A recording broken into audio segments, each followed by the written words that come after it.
السلام عليكم. أهلا بيكم في عالم التطبيقات. لو أنت مهتم بالجديد والمفيد في عالم التطبيقات، تقدر دلوقتي تشترك في القناة وتفعل الجرس علشان يوصلك مننا كل جديد ومفيد في عالم التطبيقات، ونقدر نشرح لك كل التطبيقات اللي تهمك في حياتك، سواء كانت تطبيقات محلية أو تطبيقات عالمية، زي تطبيقات السيارات، تطبيقات العقارات، التطبيقات اللي بتسرق بياناتك وبتستنزف حساباتك، وكمان تطبيقات التعارف. النهاردة هنتكلم عن تطبيق طلبنا.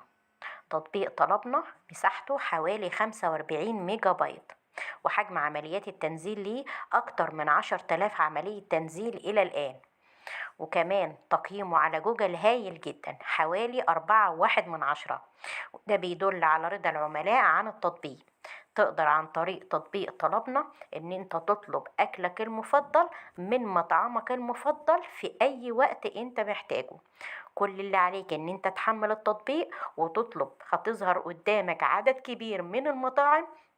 تقدر تطلب من مطعمك المفضل في أي وقت الوجبة اللي انت بتحبها، وتستمتع بوجباتك اليومية اللي هتوصلك لحد باب بيتك أو منزلك أو مكتبك، أو لو عندك ضيوف تقدر تطلب عدد محدود غير محدود من المأكولات المحلية والعالمية.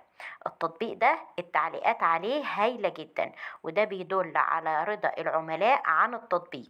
دلوقتي مش هتدور طويل في تطبيقات توصيل الطعام، لان طلبنا يعتبر من افضل التطبيقات، غير انه كمان بيقدم للعملاء بتوعه اللي بيطلبوا عن طريق الابليكيشن بتاعه طلبات ان هم يحصلوا على افضل العروض. تقدر تتمتع بوقتك، وهيقدر دلوقتي يجهز لك العروض على الوجبات الطازجة المفضلة ليك ويوصلها لك لحد باب بيتك عن طريق تطبيق طلبنا. أتمنى أكون وصلت التطبيق ده بشكل سهل وبسيط، وياريت بعد تحميل التطبيق كل واحد يقول تجربته في التعليقات، سواء كانت تعليقات إيجابية أو تعليقات سلبية. ولو أنت شفت الفيديو ده بعد فترة ولقيت فيه أي تجديد أو تعديل أو تحديث للتطبيق، ياريت تبلغنا بيه علشان نعمل لك فيديو جديد بالتحديثات الجديدة للحاجات اللي طرأت على التطبيق، ونوصله ليك بشكل أسهل وأسرع وأفضل. دلوقتي اشترك في القناة وفعل الجرس علشان يوصلك مننا كل جديد ومفيد في عالم التطبيقات.